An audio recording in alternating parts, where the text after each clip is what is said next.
Baik, Assalamualaikum warahmatullahi wabarakatuh. Semangat pagi semuanya. Apa kabar hari ini? Semoga selalu senantiasa diberikan kesehatan oleh Allah Subhanahu wa taala dan semoga kita semua terhindar dari yang namanya COVID-19. Baik anak-anak, pada video pembelajaran kali ini Bapak akan menjelaskan materi pelajaran IPA kelas 8, yaitu tentang hukum gaya dan hukum Newton.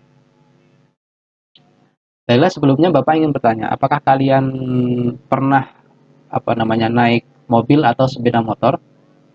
Tentunya pernah ya. Nah, kenapa mobil atau sepeda motor itu bisa bergerak? Karena apa? Iya, karena adanya gaya mesin. Nah, apa sih yang dinamakan dengan gaya itu? Nah, untuk lebih jelasnya, kita akan membahas materi tersebut pada video pembelajaran kali ini. Nah, yang pertama adalah gaya. Gaya itu apa sih? Gaya adalah tarikan atau dorongan yang dikerjakan terhadap suatu benda. Ingat, gaya adalah tarikan atau dorongan yang dikerjakan terhadap suatu benda. Nah, gaya itu dapat menyebabkan perubahan posisi benda. Misalkan dari titik satu ke titik yang lainnya. Dan juga dapat menyebabkan arah gerak benda. Misalkan yang tadinya arahnya ke kanan, kemudian berubah menjadi arahnya ke kiri. Terus kemudian kecepatan benda, yaitu dapat menyebabkan perubahan kecepatan benda.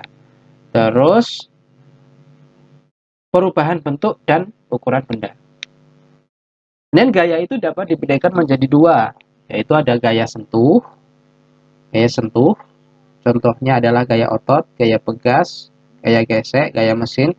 Kemudian gaya tak sentuh. Gaya tak sentuh ini adalah gaya yang tidak membutuhkan kontak langsung dengan benda yang dikenai. Contohnya gaya magnet, gaya gravitasi, gaya listrik, dan gaya berat. Dalam gaya juga ada yang dinamakan dengan resultan gaya. Resultan gaya itu dilambangkan dengan R. Apa itu resultan gaya?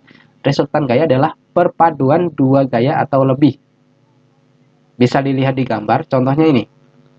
Nah, yang ini. Jika ada dua gaya atau tiga ya, bekerja pada benda dengan arah yang sama. Contohnya ini, ada F1, F2, F3. Ini kan arahnya sama, ke kanan semua. Ya kan? Maka, resultan gayanya adalah penjumlahan dari ketiga gaya ini. Yaitu R sama dengan F1 plus F2 plus F3.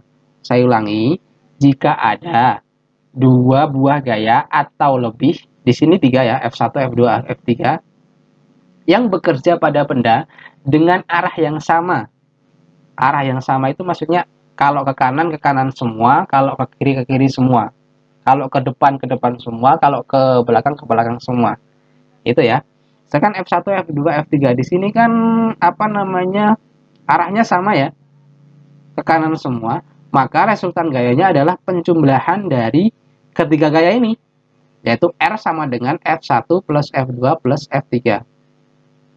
Oke, begitu juga sebaliknya. Jika ada dua gaya yang bekerja pada benda dengan arah yang berlawanan, maka resultan gayanya adalah pengurangan dari dua gaya tersebut. Contohnya ini F1, F2. Di sini F1 arahnya ke kiri, F2-nya arahnya ke kanan. Maka resultan gayanya adalah R sama dengan F1 dikurangi F2. Loh, Pak, kenapa kok nggak F2 dikurangi F1? Karena F1 ini gayanya paling besar. Ingat, di sini tandanya paling besar ya, paling panjang ya. Artinya kalau tanda panahnya paling panjang, berarti F1-nya paling besar. Sedangkan F2 ini paling kecil. Berarti resultan gayanya adalah F paling besar dikurangi F paling kecil. Seperti itu. Dan kemudian ada gaya gesek dan gaya berat. Nah, gaya gesek itu apa sih? Gaya gesek adalah gaya yang diabatkan oleh dua buah benda yang saling bergesekan. Contohnya adalah gaya gesekan antara meja dengan lantai pada saat meja didorong. Nah, itu contoh dari gaya gesek. Gaya gesek ini memiliki rumus sigma F sama dengan M kali A. Sigma F Itu dijabarkan F min dikurangi F kecil. Ini F kecil ya, FK sama dengan M kali A. Sigma F itu adalah resultan gaya. Resultan gaya itu kan tadi perpaduan dua gaya atau lebih gitu ya. Kemudian F itu adalah gaya yang bekerja, satuannya Newton. FK itu adalah gaya gesek kinetis, satuannya Newton. M itu sama dengan massa, satuannya kilogram. A itu adalah percepatan benda, meter per sekon kuadrat. Kemudian ada gaya berat. Gaya berat itu kalau ditulis secara matematis, W sama dengan M kali G. W itu adalah berat benda, satuannya Newton. M itu adalah massa benda, satuannya kilogram. G adalah percepatan gravitasi bumi, besarnya sekitar 9,8 meter per sekon kuadrat. Oke. Kemudian selanjutnya adalah hukum Newton. Hukum Newton itu ada tiga, yaitu hukum 1 Newton, hukum 2 Newton, dan hukum 3 Newton. Hukum 1 Newton berbunyi, sebuah benda akan tetap diam atau bergerak dengan kelajuan tetap jika gaya yang bekerja pada benda yang sama dengan 0. Saya ulangi, sebuah benda akan tetap diam atau bergerak dengan kelajuan tetap jika gaya yang bekerja pada benda sama dengan 0. Atau sigma F sama dengan 0. Contohnya ini, bisa dilihat di sini ya. Contohnya ada mobil pengangkut atau mobil truk ya. Terus di atasnya ada mobil putih. Ketika mobil truk ini bergerak ke depan, maka mobil putih ini akan tetap diam. Nah, ini berlaku hukum 1 Newton. Contoh yang lain, misalkan pada saat kalian naik bis ya, kemudian bis itu tiba-tiba berhenti, maka kalian akan akan seolah-olah terdorong ke depan, gitu kan? Pada saat mobil bus maju kencang, kemudian berhenti, shit, maka kalian akan rasa terdorong ke depan. Nah, itu berlaku hukum 1 Newton. Kemudian ada hukum 2 Newton. Hukum 2 Newton itu bunyinya, percepatan yang ditimbulkan oleh gaya yang bekerja pada benda berbanding lurus dengan besar gaya yang besar gaya dan berbanding terbalik dengan massa benda. Secara matematis ditulis sigma F sama dengan M kali A. Contohnya adalah ini, roket yang naik keluar angkasa. Nah, gaya yang ada di roket ini berbanding lurus dengan percepatan. Semakin besar gaya yang diberikan oleh roket ini, maka percepatannya juga akan semakin besar. Contoh yang lain ketika sampean mendorong mobil. Oke, mendorong mobil. Semakin besar gaya yang diberikan, semakin besar dorongan gaya yang diberikan, maka percepatan dari mobil itu akan semakin besar, ya kan? Semakin besar seperti itu. Kemudian ada hukum 3 Newton. Hukum 3 Newton itu berbunyi, jika benda pertama memberikan gaya pada benda kedua, maka benda kedua juga akan memberikan gaya ke benda pertama dengan besar yang sama, tetapi arahnya berlawanan. Nah, ini dinamakan dengan F aksi sama dengan min F reaksi. Jadi ada aksi, kemudian ada reaksi. Contohnya pada saat kalian mendayung. Nah, ketika kalian mendayung ke belakang, ya kan, ke belakang sini, tangannya bergerak ke belakang, maka perahu tersebut akan berlawanan arah, yaitu maju ke depan. Itu contohnya. Kemudian ada contoh lagi pada saat kalian memantul bola ke lantai. Nah, itu berlaku hukum 3 Newton. Baik, di sini ada contoh soal. Hasan, Mardi, dan Dayat bekerja sama menggerakkan gerobak seperti pada gambar berikut. F1 itu Hasan, dia mendorong dengan gaya 150 Newton. Kemudian F2 ini Mardi, dia mendorong dengan gaya 100 Newton. Kemudian F3 ini Dayat, dia menarik gerobak dengan gaya 150 Newton. Berarti ini gayanya resultan gayanya semuanya, berarti arah gayanya kemana? Arah gayanya ke depan semua ya.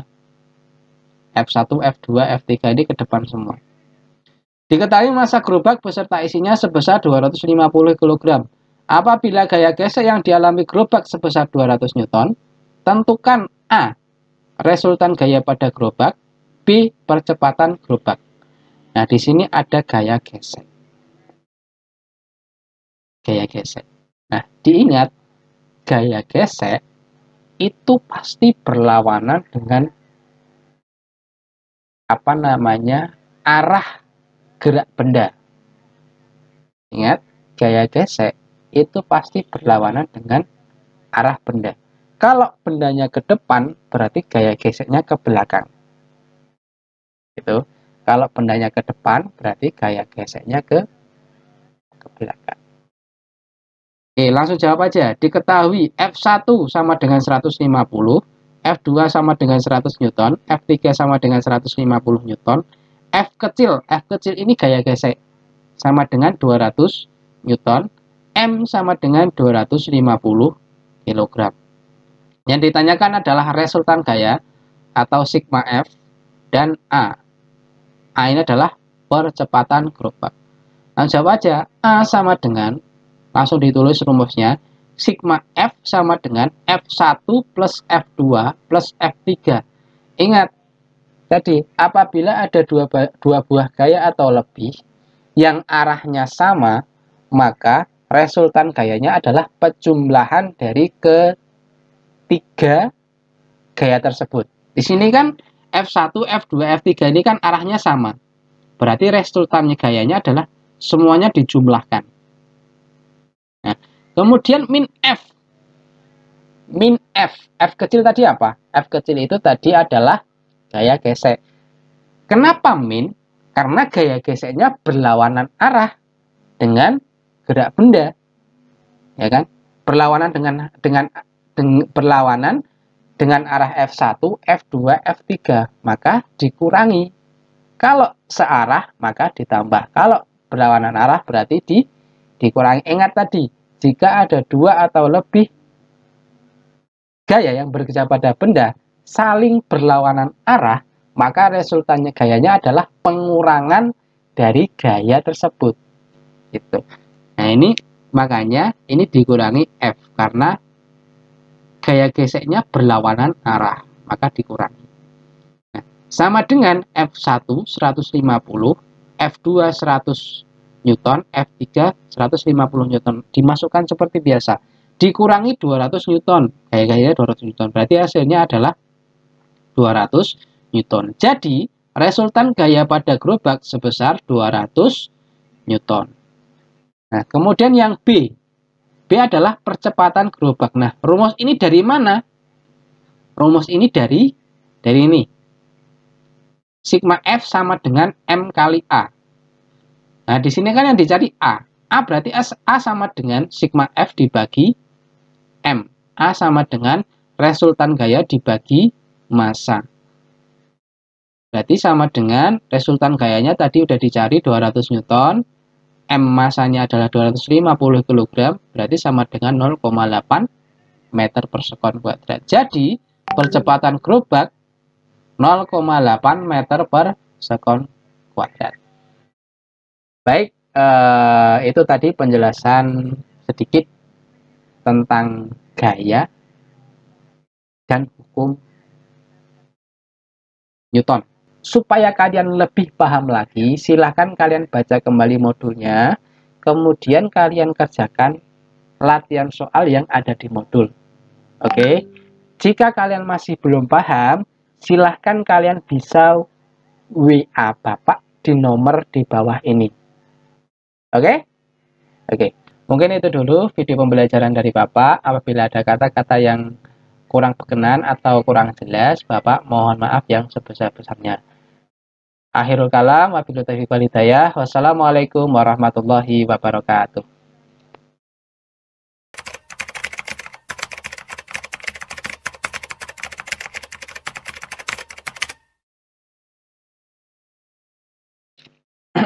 Assalamualaikum warahmatullahi wabarakatuh. A'udzubillahi minasyaitonirrajim. Bismillahirrahmanirrahim. Wabihi nasta'in wa ala amri dunya waddin. Wassalatu wassalamu ala asyrofil anbiya'i wal mursalin. Sayyidina wa maulana Muhammadin wa ala alihi wa sahbihi ajma'in, amma ba'du. Semangat pagi semuanya. Apa kabar hari ini? Ya, semoga selalu dan senantiasa diberikan kesehatan oleh Allah SWT dan semoga kita semua terhindar dari COVID-19. Baik anak-anak, pada video pembelajaran kali ini Bapak akan menjelaskan materi pelajaran ilmu pengetahuan alam kelas 8, yaitu tentang sistem gerak pada manusia. Nah, pada video pembelajaran kali ini Bapak akan menjelaskan tentang sistem gerak pada manusia, yaitu tulang atau rangka. Fungsi utama sistem rangka. Nah, fungsi utama sistem rangka itu yang pertama, memberikan bentuk dan mendukung tubuh kita. Kemudian yang kedua, melindungi organ internal atau organ dalam, misal tulang rusuk melindungi jantung dan paru-paru, tulang tengkorak melindungi otak. Terus nomor 3, tempat menempelnya otot yang merupakan alat gerak aktif yang dapat menggerakkan tulang. Dan yang keempat, tempat dibentuknya sel darah, yaitu pada bagian sumsum tulang dalam kurung jaringan lunak yang terdapat di bagian tengah tulang. Kemudian bentuk tulang manusia. Permukaan tulang yang panjang ditutup membran yang menempel dengan kuat itu disebut dengan periosteum. Tulang kompak atau disebut juga tulang keras, yaitu suatu lapisan tulang yang keras dan kuat. Jadi tulang itu ada yang namanya tulang kompak. Tulang kompak itu adalah lapisan tulang yang keras dan kuat. Tulang kompak mengandung sel-sel tulang, pembuluh-pembuluh darah, zat kapur dan fosfor, serta serabut elastis. Kerasnya tulang disebabkan karena tulang mengandung zat kapur dan fosfor. Jadi tulang itu bisa keras karena mengandung zat kapur dan fosfor. Sedangkan serabut-serabut elastis mempertahankan tulang agar tetap kuat, tidak mudah rapuh dan patah. Kemudian ada yang namanya tulang spons. Tadi ada tulang kompak, kemudian ada tulang spons. Tulang spons dalam tulang pipa terdapat di daerah ujung tulang. Nah, tulang spons ini mempunyai banyak ruang-ruang kecil terbuka yang membuat tulang menjadi ringan. Kemudian ada sumsum merah berada di daerah tulang panjang bagian ujung di antara tulang spons. Sedangkan sumsum kuning berada di tulang panjang bagian tengah yang sebagian besar berisi lemak. Kemudian ada bentuk tulang manusia itu dibedakan menjadi 4, yaitu ada tulang pipa, tulang pipih, tulang pendek, dan tulang tidak beraturan. Selanjutnya, perkembangan tulang. Beberapa bulan sebelum kamu dilahirkan, jadi beberapa bulan sebelum sampean metuning sebelum dilahirkan, itu tulang kamu tersusun atas kartilago atau tulang rawan. Secara bertahap, tulang rawan akan rusak dan digantikan oleh tulang yang keras. Akan tetapi pada perkembangannya, tidak semua tulang rawan pada tubuh manusia akan digantikan oleh tulang keras. Contohnya apa? Contohnya tulang telinga, tulang hidung, terus ataupun tulang rawan penyusun persendian. Nah, tulang-tulang tersebut akan tetap menjadi tulang rawan sampai manusia menjadi tua. Jadi ada tulang rawan yang tidak berganti atau tetap menjadi tulang rawan. Contohnya apa tadi? Nah, tulang telinga, tulang hidung, kemudian tulang yang ada di persendian itu akan tetap menjadi tulang rawan sampai manusia menjadi tua, sampai manusia mati gitu. Kemudian proses perubahan tulang rawan menjadi tulang keras, nah ini disebut dengan penulangan atau osifikasi. Jadi proses perubahan tulang rawan ke tulang keras itu disebut dengan osifikasi atau penulangan. Oke, selanjutnya adalah tulang dan rangka. Nah, secara garis besar, tulang atau rangka manusia itu terbagi menjadi 3, yaitu rangka kepala, rangka badan, dan rangka anggota gerak. Rangka kepala itu ada bagian-bagiannya, ada tulang ubun-ubun itu paling belakang. Kemudian tulang dahi itu ini batuk. Kemudian ada tulang pelipis. Kemudian ada tulang mata ini sing gawe tempat moto. Kemudian ada tulang air mata, tulang hidung ini, kemudian tulang pipi. Nah, tulang pipi ini yang menonjol ini, dan tulang rahang atas. Tulang rahang atas tuh yang ini. Nah, kemudian tulang kepala belakang. Ada juga tulang baji. Tulang baji itu ini. Nah, ini tulang baji. Kemudian ada tulang rahang bawah. Nah, kemudian ada rangka badan. Rangka badan itu ini rusuk sama bagian pinggul. Nah, tulang rusuk itu ada tulang dada. Tulang dada itu tengah. Kemudian ada tulang bulu badan. Kemudian ada tulang rusuk sejati. Kemudian ada rongga antar tulang rusuk palsu. Tulang rusuk palsu itu yang ini, yang paling bawah ini. Kemudian ada tulang rusuk melayang. Nah, kemudian bagian pinggul ada tulang usus, tulang duduk, kemudian ada tulang kemaluan. Dan ada bagian tulang belakang. Nah, tulang belakang ini ada tulang leher, kemudian ada bagian tulang punggung, ada bagian tulang pinggang, kemudian ada tulang kelangkang, kemudian ada tulang ekor. Nah, bisa kalian baca. Kemudian ada tulang selangka. Tulang selangka ini nih. Ada tulang belikat. Tulang belikat ini paling belakang. Kemudian ada rangka anggota gerak. Rangka anggota gerak itu tangan sama kaki. Rangka anggota gerak itu rangka tangan sama rangka kaki. Kemudian rangka tangan ini bagian bulatan dari sendi peluru tulang bahu. Nah, bagian ini namanya sendi peluru. Kemudian tulang lengan atas. Tulang lengan atas ini. Tulang lengan atas bagian sini. Kemudian tulang hasta. Tulang hasta tuh ini sing lurus karo jentik. Nah, ini tulang hasta ini. Nah, ini tulang hasta. Kemudian ada tulang pengumpil. Tulang pengumpil itu ini. Tulang pengumpil. Kemudian ada tulang pergelangan tangan. Kemudian ada tulang telapak tangan, tulang jari-jari tangan. Tulang telapak tangan ini, jari tangan ini. Jentik, jempol, jari tengah, manis. Kemudian ada tulang kaki. Nah, rangka tulang kaki.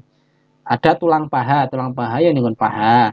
Kemudian tulang tempurung lutut. Tulang tempurung lutut itu dengkul. Nah, bahasa Jawanya dengkul. Kemudian ada tulang kering. Tulang kering itu yang bagian paling depan, tulang kering. Tulang betis itu yang belakang. Nah, tulang betis. Kemudian ada tulang pergelangan kaki, tulang telapak kaki, dan tulang jari kaki. Baik anak-anak, itu tadi penjelasan materi tentang sistem gerak manusia, yaitu rangka. Nah, untuk pertemuan selanjutnya kita akan membahas tentang persendian. Jadi ada rangka dan juga ada persendian. Tadi ada sendi peluru, sendi pelana, dan lain sebagainya. Itu akan kita bahas pada pertemuan selanjutnya. Baik, itu saja mungkin video pembelajaran dari Bapak. Apabila ada kata-kata yang kurang jelas atau belum paham, silahkan kalian WA nomor Bapak di bawah ini. Dan oh ya, jangan lupa, agar lebih paham lagi, silahkan kalian baca modul pembelajaran keempat. Ingat, modul pembelajaran keempat, materi sistem gerak manusia. Oke, dan kemudian silahkan kalian kerjakan latihannya. Apabila kalian ingat, apabila kalian masih belum paham, bisa WA nomor Bapak di bawah ini. Oke, akhirul kalam. Wassalamualaikum warahmatullahi wabarakatuh.